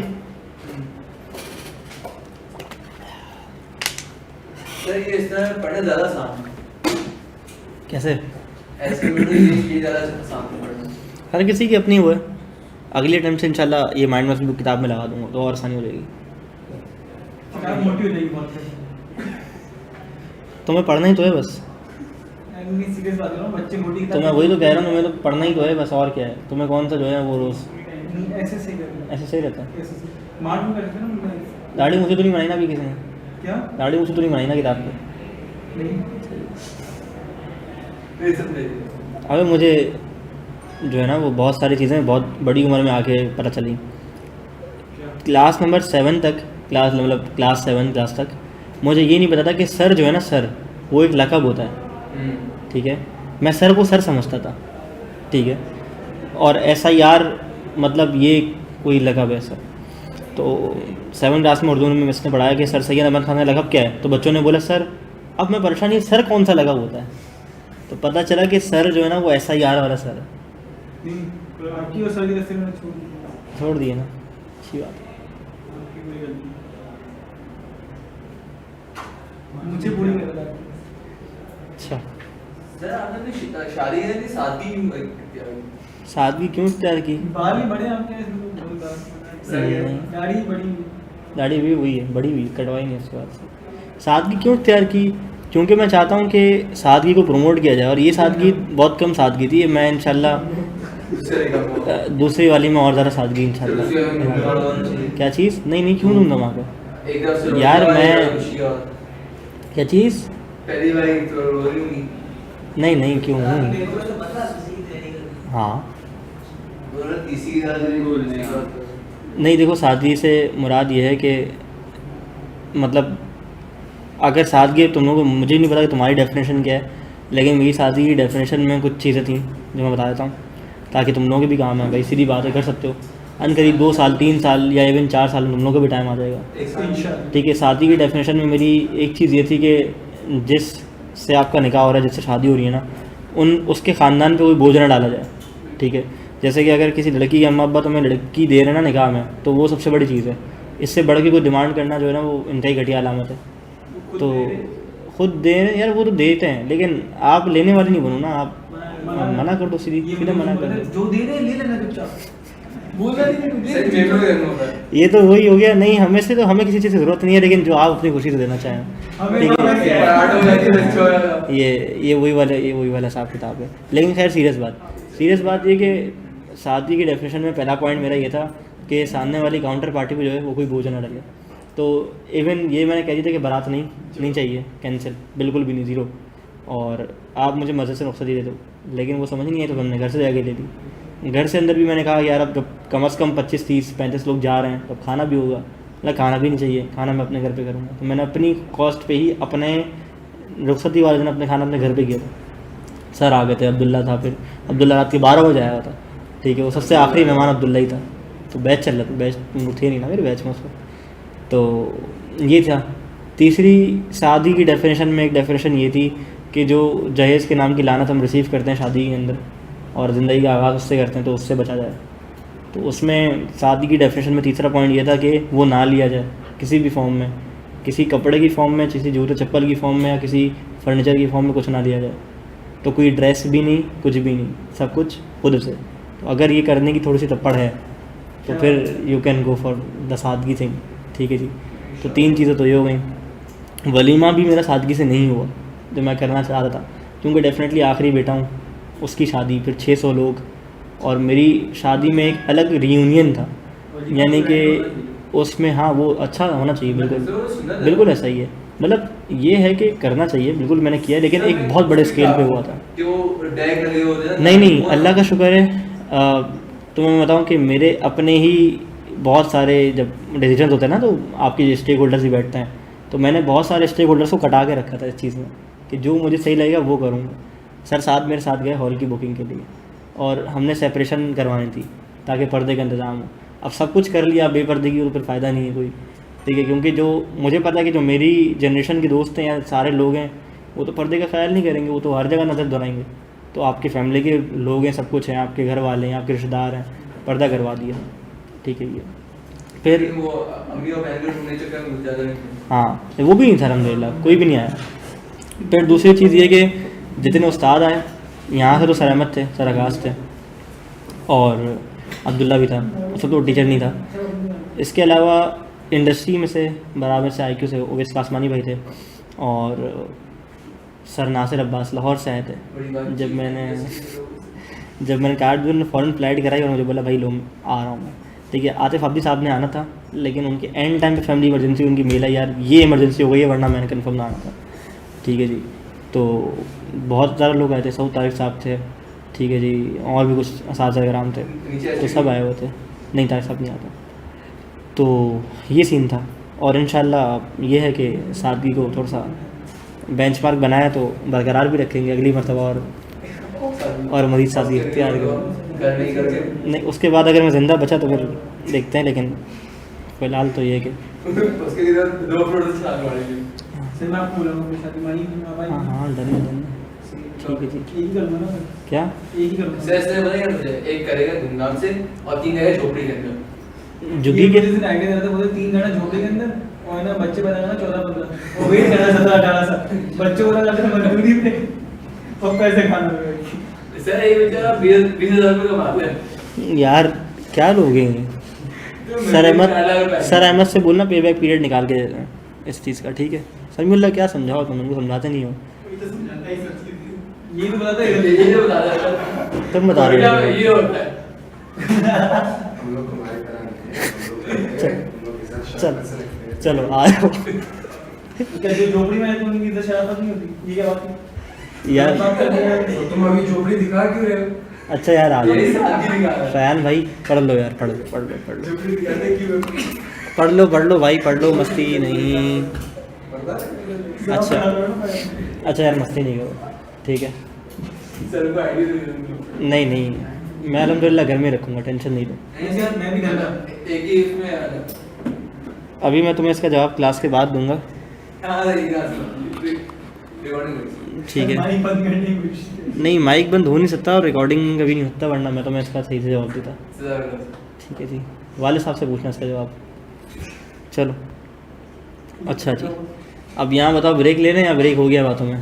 चाय तो आने दे, चाय तो पढ़ा दूँ आगे? नहीं बस क्या चीज़? जॉब नहीं हुआ। ब्रेक ले लूँ? कितने लोग कहते हैं कि अच्छा टाइम क्या हुआ है अभी वैसे? है ना? 3:50 हुआ है। 10 मिनट मिनट 10 मिनट क्या? मेरी भी क्लास नहीं है, 4:30 तक क्लास है। अच्छा एक काम करो, देखो मुझे ना रूल्स पढ़ाने हैं और ये रूल्स पढ़ाने के बाद बस सवाल देना है मुझे, तो मुझे रूल्स पढ़ाना तो लाजमी है। ठीक है जी, बस शुरू कर देता हूँ रूल्स पढ़ाना, क्या बोलते हो? कर दो शुरू। 10 मिनट बाद आधे घंटे में होते हैं। पक्का 10 मिनट ब्रेक चाहिए? 10 मिनट ब्रेक चाहिए। कितने लोग कहते हो ब्रेक चाहिए? हाँ 1 2 3 4 5 6 7, 1 2 3 4 5 6 7 8, 8 लोग कह रहे नहीं चाहिए, 9 लोग कह रहे नहीं चाहिए। सर वो हमें से नहीं चाहिए ब्रेक। चाहिए? चलो सर मुस्तफा ने कह दिया 3:51 हो रहा है, 4 बजे डॉट शुरू कर दूंगा और जो बाहर गया वो अपने रिस्क पे जाए, क्योंकि अगर मैं 4 बजे आया क्या है यार? किस पे? गिरने गिरने पे? यार मैंने ना सर अहमद को गिरने के बाद बताया नहीं कि मैं गिर गया हूँ छत से, क्योंकि अगर मैं बताता कि मैं छत से गिरा हूँ तो मुझे वो छत से लगा देते और फात के साथ साथ, और वो पहले तो भेजते आगा खान एक्सरे करवाते और एहतियाती, जाहिर सी बात है फिक्र में। आपने किया क्या? असल में हुआ ये कि आप ऐसे देखो मैं आप बताता ऐसे, हूँ। सही है। अब बंदा थोड़ा आहिस्ता से खड़ा हो, आप उठे पूरे फोल्ड हो गए। अरे भाई देख ये सीढ़ियाँ है ना, भाई जिम्नास्टिक चल रहा है। चुप हो जा, जिमनास्टिक। देखो चढ़ते हैं हम ऐसे ना स्ट्रेट यूँ अपर डायरेक्शन में चढ़ते हैं और उतरने के लिए हमेशा ऐसे उतरते हैं। मेरे अंदर कीड़ा, मैं उतरा ऐसे, ठीक है, तो मैं उतरा गलत। जब मैं उतरा गलत तो समझो बॉडी रह गई ऊपर और टांगें रह गई नीचे। अब हंस तुम ऐसे रहे हो, मैं ऐसा हो गया था कि जिसम से जान निकल गई, क्योंकि स्ट्रेचिंग की आदत नहीं है ना, मैं फुल स्ट्रेच हो गया था, पूरी बॉडी पीछे स्ट्रेच हो गई थी और लाश की तरह। सर अच्छे जब मैं सलाम मेरा ना तो ये अहमद रजा और वो क्या नाम है फाद भाई सीढ़ी को लग गया मैं तफरी चल रही। अरे भाई मैंने इन लोगों को कहा कि सीढ़ी दीवार से लगी रहने दो, हवा में करोगे तो नहीं संभाल पाओगे, 80 किलो का वजन है, हवा में टांग रखूंगा सीढ़ी पे, सीढ़ी बहक जाएगी। कहते नहीं रख ले, मैंने रखी, सीढ़ी बहक गई, अब मैं ऊपर रह गया। अब मैं ना ऊपर लेटा हूँ ऐसे, फहाद उठा मुझे आके। अब कैसे हो रहा किसी एक गाड़ी बंदा पकड़ ले। अच्छा इतनी भी इनको अकल नहीं कि यार दो बंदे बैकअप पे आ जाए, एक बंदा बराबर में सीढ़ी रख के जल्दी चढ़ जाए, नहीं खड़े में इंतजार कर रहे हैं कि मैं उठूंगा। अब फहाद ने, अब उठूं भी कैसे उठूं? हाँ वैसे ही उठना पड़ता मुझे। अब फहाद ने इतने में सीढ़ी पे पाँव रख के चढ़ा, मेरा पाँव ऑलरेडी सीढ़ी पे था, मैं गिर गया बस। अब गिरने के बाद जो है ना वो मैं 6 लोग बैठ गया ऐसे एज इफ नथिंग हैपेंड ना। उसके बाद मुझे पता चला कि मेरी कमर के ऊपर ऐसा लगा किसी ने बहुत वजन रख दिया और उसके इफेक्ट मुझे रात तक रहे कि यहाँ दर्द दर्द दर्द। ठीक है, आज सुबह 3 चक्कर लगाए पार्क के, तो जहाँ जहाँ लगी थी ना उधर उधर के दर्द ताज़ा हुए, तो बच गया। क्या डेली छत से गिरूँ? वॉक कर लेंगे इंशाल्लाह। उसके बाद छत पे जा, आप ऐसे एक बात है, आप ऐसे पड़े हुए छत पे घूम के पकड़ लेते ना। कुछ नहीं था पकड़ने के लिए। चलो आ जाओ यार, ठीक है तफरी नहीं करो अभी। ओके, अगला टॉपिक जो हम डिस्कस करने जा रहे हैं वो है फर्दर जॉइंट प्रॉमिस के रूल्स। यानी कि देखो तुम्हारी किताब में तो लिखा हुआ है ना कि प्रोमिसर जो है वो जॉइंटली एंड सेवरली लायबल हैं और प्रोमिसी चाहे तो किसी भी एक को सू कर सकता है और सारी पेमेंट निकलवा सकता है। ऐसे ही पढ़ा था हमने। अच्छा अब हम पढ़ने जा रहे हैं इसके कुछ फर्दर रूल्स, यानी कि व्हाट इफ जॉइंट प्रोमिसर्स भी हों और जॉइंट प्रोमिसीज भी हों, तो फिर क्या रूल होगा। एक किताब में स्पेसिफिकली कहीं नहीं लिखा हुआ, ढूंढते रहो किताब में नहीं मिलेगा, ठीक है ना। आईकेएफ की किताब में मिलेगा, लेकिन आईकेएफ के सवालात में मिलेगा, ठीक है जी। तो बता रहा हूँ ना, पढ़ा रहा हूँ ना, ठीक है जी। छोटा सा ही हो जाएगा। अच्छा अब यहाँ पे मैं दरख्वास्त करूँगा कि कोई तफरी, कोई हंसी मजाक, कोई जोक क्रैक ना करे, क्योंकि सेंसिटिव टॉपिक है और यही वो टॉपिक है जहाँ से 5 रुपये के सवालात बनते हैं, तो इसको तमीज़ से ज़रा देख लेना। अब देखो कहानी का आगाज़ ऐसे है कि जब एक या एक से ज़्यादा जॉइंट प्रोमिसर्स हों या एक से ज़्यादा जॉइंट प्रोमिसीज हों तो उसका क्या रूल है। एक या एक से ज़्यादा जॉइंट प्रोमिसर्स हों या एक या एक से ज़्यादा ज्वाइंट प्रोमिसेस हो तो उसका क्या रूल है। मिसाल के तौर पे मैं एक मिसाल बना लेता हूँ आप लोगों के लिए। लेट से ये ए है, ये बी है, ये सी है, ठीक है। इन लोगों का कोई प्रॉमिस होगा, ये कौन है, ज्वाइंट प्रोमिसर्स। कौन है भाई, बोलो, ज्वाइंट प्रोमिसर्स। इन लोगों ने कोई वादा किया होगा किससे, मिस्टर एक्स से, मिस्टर वाई से। ये कौन है, प्रोमिसेस। हाँ, ये कौन है, सही ज्वाइंट हो गया ना। अभी पढ़ लेते हैं ज्वाइंट होंगे या नहीं होंगे, ठीक है। प्रोमिसर्स, ठीक है, प्रोमिस, हाँ प्रोमिसेस हैं यार, चुप प्रोमिसेस, ठीक है जी। अच्छा, अब रूल क्या है, रूल ये है कि परफॉर्मेंस का चैप्टर चल रहा है ना, परफॉर्मेंस कौन डिमांड करेगा, किससे डिमांड करेगा, देखते हैं ना यार। परफॉर्मेंस वो तो डेफिनेटली प्रोमिस डिमांड करेगा प्रोमिसर से, वो तो सिंगल का केस हो गया ना। अब डबल विकेट खेल रहे हैं, 2 या 2 से ज़्यादा लोग, 2 या 3 लोग, 2 वर्सेस 3, 3 वर्सेस 2, हैंडीकैप मैच चल रहा है, फेटल 4-वे मैच चल रहा है, बैटल रॉयल चल रही है, रॉयल रंबल चल रही है, ठीक है। तो अब क्या चीज़, क्लैश ऑफ क्लैन नहीं चल रहा। तो अब हम देखेंगे कि कौन किससे परफॉर्मेंस डिमांड करेगा। ये थोड़ा बारीक नुकता है, तो जो पेन बजा रहा है वो बजाना छोड़ दे, वरना मैं कान बजाऊँगा, ठीक है। बात समझ आ रही है आसान, तुम चाहिए झूठ बोल रही हो। सही है, ज्वाइंट होते हैं, ज्वाइंट प्रोमिस। क्या बात चली थी कि जब जॉइंट प्रोमिसर्स एक या एक से ज़्यादा प्रोमिसेस से वादा करें तो कौन परफॉर्मेंस डिमांड कर सकता है, कौन नहीं कर सकता, इसके रूल्स हैं। चलो, कहता है कि हु कैन परफॉर्म, परफॉर्म कौन करेगा, सारे प्रोमिसर्स परफॉर्म करेंगे। नंबर 2, हुम टू परफॉर्म, परफॉर्मेंस किसको दी जाएगी, परफॉर्मेंस किसको दी जाएगी, कहता है कि किसी एक को दे दो या सबको दे दो। Number 3, who can demand, demand सब ने मिलके करनी है, डिमांड सब मिलके करेंगे कि प्रॉमिस फुलफिल करो, डिमांड को एक बंदा नहीं कर सकता। Number 4, whom to demand, either all or all the promisors, either or all the promisors. कैसे, मिसाल के तौर पे एक काम करते हैं, अपनी वही एग्जांपल को आगे लेके चलते हैं। मिसाल के तौर पे कि ये XYZ ज्वाइंट प्रोमिसर्स हैं, इन्होंने वादा किया कि हम इनका जो एक गेमिंग जोन है, इनका जो एक गेमिंग जोन है उस पर क्या करेंगे, उस पर हम 50 PS5, ठीक है, और TCL के 50 42 इंच वाले LED TV लगाएंगे। ये किसने प्रॉमिस किया, A, B और C ने। किससे किया, XY के गेमिंग जोन से किया, X और Y से किया। ऐसा ही है क्या, यहाँ तक क्लियर है। अच्छा, अब वो कह रहा है कि हु कैन परफॉर्म, परफॉर्म कौन करेगा, ठीक है, परफॉर्म कौन करेगा,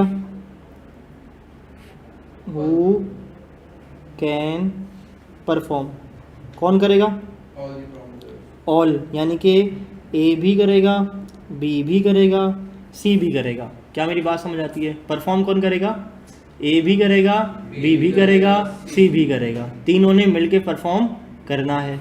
चलो, हुम टू परफॉर्म, परफॉर्मेंस किसको देनी है, परफॉर्मेंस किसको देनी है।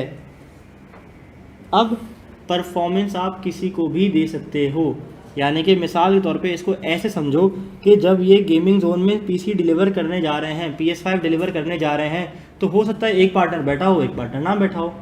तो क्या दोनों का होना लाजमी है रिसीविंग करने के लिए, परफॉर्मेंस लेने के लिए? नहीं, वो तो जाके अपना पूरा वादा करके आ जाएगा, चाहे तो एक के सामने, चाहे तो सबके सामने।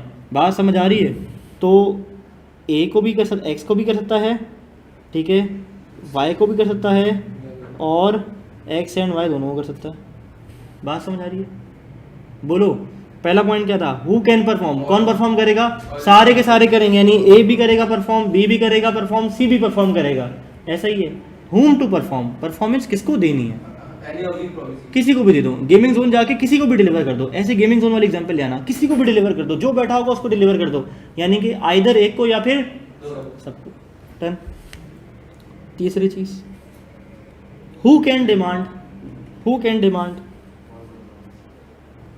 हु कैन डिमांड, परफॉर्मेंस कौन मांगेगा। याद रखो जब भी परफॉर्मेंस मांगने का वक्त आए ना तो सारे प्रोमिजी मिल के परफॉर्मेंस मांगेंगे, सारे प्रोमिजीज मिल के परफॉर्मेंस मांगेंगे, कोई एक बंदा परफॉर्मेंस नहीं मांग सकता। मिसाल के तौर पे इसको ऐसा समझ लो, इसको ऐसा समझ लो, एक्स और वाई का एक रिसीवेबल है, ठीक है, ये रिसीवेबल है एक्स और वाई का, जैसे कि उधार लिया हुआ ए बी और सी ने। अब एक्स और वाई को चाहिए हैं पैसे। अब ऐसा थोड़ी होता है कि एक्स थप्पड़ में बोले और परफॉर्मेंस दो पैसे दो, पैसे लेके स्टार्ट हो जाए। तो ये जो चीज़ है ना कि who can demand the performance, तो परफॉर्मेंस हमेशा आप लोगों ने मिल के डिमांड करनी है, परफॉर्मेंस हमेशा मिल के डिमांड करनी है। पहले सिर्फ मैं रूल बता रहा हूँ, समझा रहा हूँ, इसके बाद और एग्जांपल दूंगा और रूल्स याद करा दूंगा कि काम हो जाएगा। ठीक है, बोलो कौन कौन डिमांड करेगा। जॉइंट डिमांड, यहाँ लिख रहा हूँ जॉइंट डिमांड, परफॉर्मेंस हमेशा आपने जॉइंटली डिमांड करनी है। ठीक है, चलो अब वो कह रहे हैं whom टू डिमांड, किसको डिमांड करनी है, यानी कि परफॉर्मेंस किससे लेनी है। ये बताओ ये कौन से पॉइंट से मिलता जुलता है। परफॉर्मेंस किससे लेनी है, किसी से भी ले सकते हैं, किसी से भी ले सकते हैं, किसी से भी बोलेंगे पैसा दे दो, सू करने वाले थे। हाँ सो करने वाली। ठीक है, ए बी और सी, ठीक है, आइदर किसी से भी ले सकता है। अच्छा, कैन यू प्लीज रिपीट। हाँ जी, हाँ बिल्कुल बिल्कुल, आइदर और ऑल, ये लो। चलो can you please repeat who can demand वाला पार्ट। हु कैन डिमांड बता देता हूँ मैं। हु कैन डिमांड में मैंने कहा ऑल द प्रोमिजीज, यानी कि जब ये लोग कहेंगे ना, यानी कि जब ये लोग कहेंगे भाईजान ज़रा हमारे पैसे ला दो, जो रिसीवेबल है वो ज़रा हमें पहुंचा दो, ठीक है, या जब वो कहेंगे जो हमारा लोन है वो हमें वापस कर दो, या ये कहेंगे हमारे जो गेमिंग जोन में PS5 आने थे वो इंस्टॉल कर दो, तो ये डिमांड मिल के करेंगे। ये डिमांड क्या करेंगे, मिल के करेंगे। बात समझ आ रही है। बिल्कुल सही है, कर सकते हैं, बिल्कुल कर सकते हैं, परफॉर्मेंस दे सकते हैं। ये तो वही वाली मिसाल हो गई कि एक बंदा डिफ़ॉल्ट कर गया, बाकी तो ने परफॉर्म कर दिया कॉन्ट्रैक्ट तो परफॉर्म हो गया। ठीक है, तो आइदर का लफ्ज़ है ही इसलिए कि कोई भी या सारे के सारे। मैं 4 एग्जांपल्स दोबारा रिपीट करता हूँ, मेरी बात गौर से सुनना, फिर मैं तुम लोगों को दूंगा इसका एक हैक। ठीक है, number 1, who can perform all the promisors, सारे प्रोमिजर्स ने मिलकर परफॉर्म करना है। देखो जब भी ये सवाल नहीं होना, जब भी सवाल में मसला हो कि यार किसको सू करना है, कौन सू कर रहा है, कौन परफॉर्म कर रहा है, कौन परफॉर्मेंस डिमांड कर रहा है, कौन परफॉर्मेंस दे रहा है और कौन परफॉर्मेंस की डिमांड कर रहा है, तो ये वाला टेबल खोल लेना, याद आ जाएगा। सही है, इस टेबल को याद करना बहुत ज़रूरी है, समझना बहुत ज़रूरी है। बताओ कौन परफॉर्म करेगा, ऑल द प्रोमिजर्स।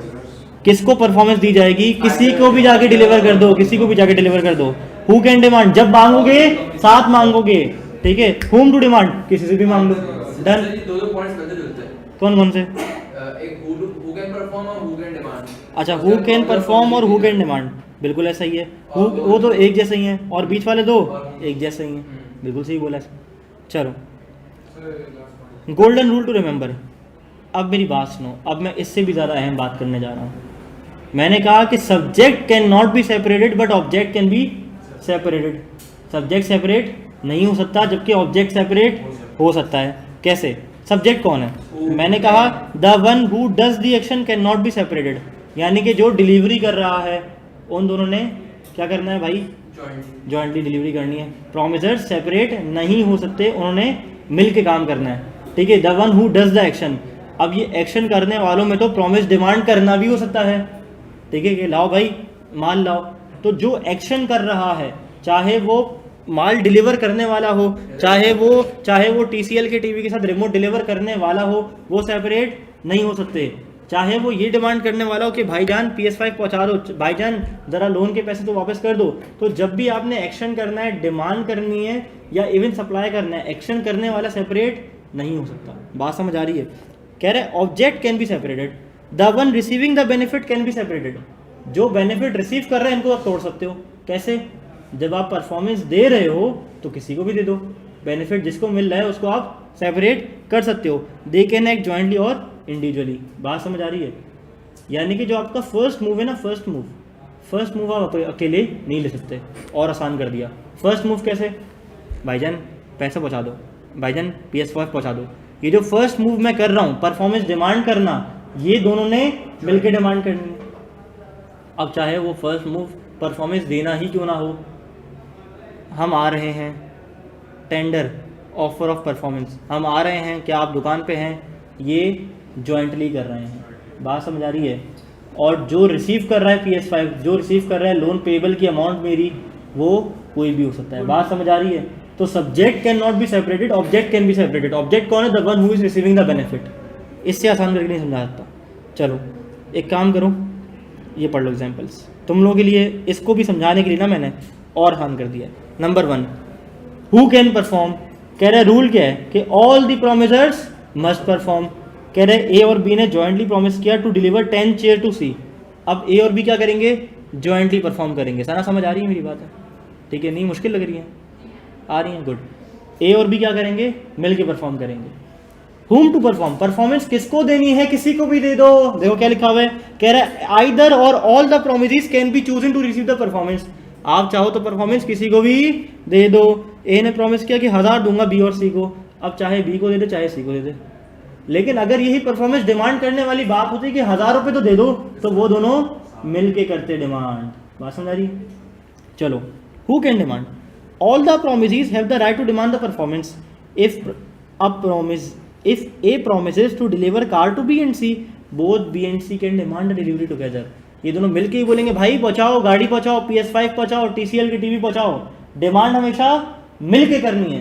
ये बात मेरे पेपर में याद आएगी इंशाल्लाह। आखिरी, whom to demand, किससे डिमांड करनी है? किसी से भी वसूली कर लो, किसी से भी वसूली कर लो। याद है वो एग्जाम्पल क्लास शुरू में? डन है, पक्की बात है। अब तो भूलते नहीं हो रूल्स।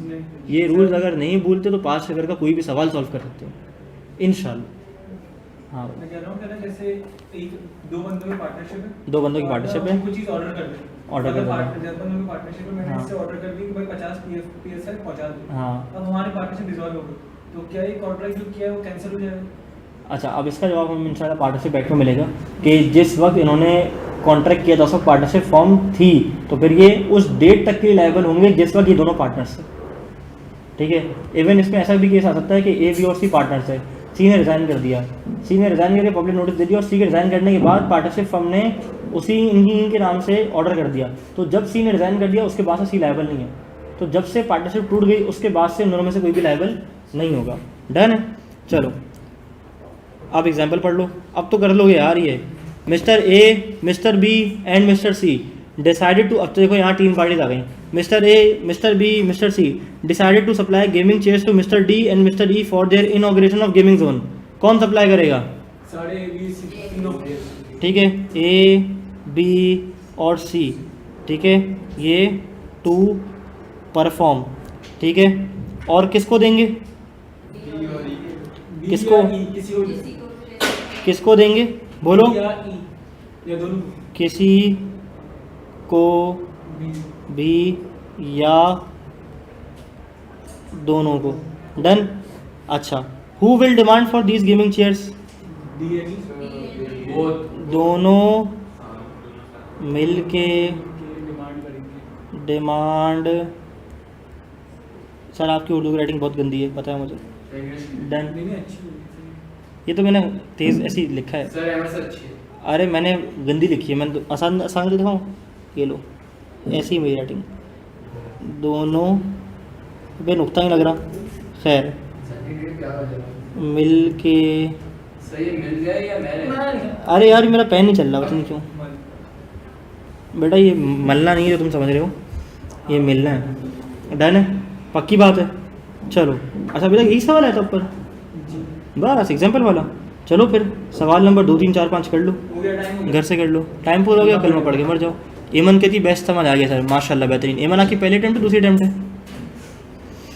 चलो पहली अटैम्प्ट है, चलो ग्रेट हो गया, गुड हो गया। अच्छा क्या क्लास तुम लोग उठ क्यों रहे हो? बस सर। बस और नहीं पढ़ाऊँ? नहीं नहीं, थोड़ा जरूरी है। बस चलो एक काम करो, 5 मिनट मुझे तो रिवीजन कर लेते हैं आज की क्लास का। Yes sir. चलो कोई एक रिवीजन। अब मैं पढ़ूंगा M&M के रैप गॉड का रिकॉर्ड तोड़ूंगा। चलो भाई, सर ड्रॉइंग में परफॉर्मेंस कौन कर सकता है? परफॉर्म कौन कर सकता है वो कॉन्ट्रैक्ट को? Promisor himself through his agent, legal representative या अदर कॉम्पिटेंट बंदा। ठीक है, कुछ काम ऐसे होते हैं जैसे जो कि प्रोमिसर को खुद पर्सनली करने पड़ते हैं। जैसे कि शायान ने वादा किया किसी पसंदीदा खातून से कि मैं आपसे शादी करूंगा। अब शायान ज़रूरी है कि खुद शादी करे, किसी और को शादी करने के लिए नहीं भेज सकता। ठीक है जी। अच्छा, अगर एक इंसान मर जाएगा तो फिर कॉन्ट्रैक्ट कौन परफॉर्म करेगा? उसका लीगल रिप्रेजेंटेटिव परफॉर्म करेगा। ठीक है जी। होता है कि कोई कॉम्पिटेंट पर्सन भी करते हैं, जैसे हमारे एग्जांपल पे समीउल्लाह को बॉल पहुंचाने का काम मेरा था, लेकिन मैंने मुस्तफ़ा को एक काम दे दिया कि भाई मेरे ब्याह पे ज़रा फुटबॉल पहुंचा दो। इसके बाद एक सवाल जो आप लोगों ने करना है। फिर हमने पढ़ी डिवोल्यूशन ऑफ जॉइंट लायबिलिटीज। इसके अंदर हमने पार्टनरशिप का एक कॉन्सेप्ट पढ़ा कि जो जॉइंट प्रोमिसर्स होते हैं वो आपस में म्यूचुअली एक दूसरे को भी लायबल होते हैं और थर्ड पार्टीज को भी इक्वली लायबल होते हैं। अच्छा, कौन कौन परफॉर्म करेगा? अगर सारे जिंदा हैं तो फिर सारे मिलकर परफॉर्म करेंगे। अगर एक मर गया तो फिर एक का जो लीगल रिप्रेजेंटेटिव वो करेगा और बाकी दोनों वहीं अपनी पोजीशन पे खड़े रहेंगे। अगर तीनों की चीता जल गई तो फिर तीनों के जो लीगल रिप्रेजेंटेटिव हैं वो आके क्या करेंगे भाई? वो लोग परफॉर्म करेंगे। अच्छा जी। इसके बाद हमने कहा कि दो पार्टनर्स जो है ना, सारे जो प्रोमिसर्स हैं वो आपस में क्या होते हैं? जॉइंटली और सेवरली लायबल होते हैं। जब दो या उससे ज़्यादा लोग जॉइंटली करेंगे प्रॉमिस तो फिर उनको आपस में उस प्रॉमिस का पास रखना है। डन। और प्रॉमिस ही चाहे तो किसी भी एक से परफॉर्मेंस डिमांड कर सकता है, चाहे तो सबसे परफॉर्मेंस डिमांड कर सकता है। डन। और अगर एक पार्टनर ने या दो पार्टनर ने किसी के ब्याह पे ज़्यादा पेमेंट कर दी तो फिर उनका राइट है कि वो आपस में दोनों से कॉन्ट्रीब्यूशन क्लेम बाकियों से कर लें जिससे पैसे भरे नहीं हैं। जैसे कि प्रॉमिसी ने किसी एक प्रॉमिसर को सू कर दिया, बाकी दो को छोड़ दिया, तो जिसको सू कर दिया वो प्रॉमिसी की नज़र में तो छूट गया है लेकिन बाकी दो की नज़र में नहीं छूटा है। फिर हमने बात की जनाब के sharing of loss by default in contribution के अंदर यही बात की कि अगर एक पार्टनर सू कर अपना डिफॉल्ट कर जाता है तो फिर जो उसका लॉस है वो बाकी इक्वल प्रोपोर्शन में शेयर कर रहे होंगे। ठीक है जी।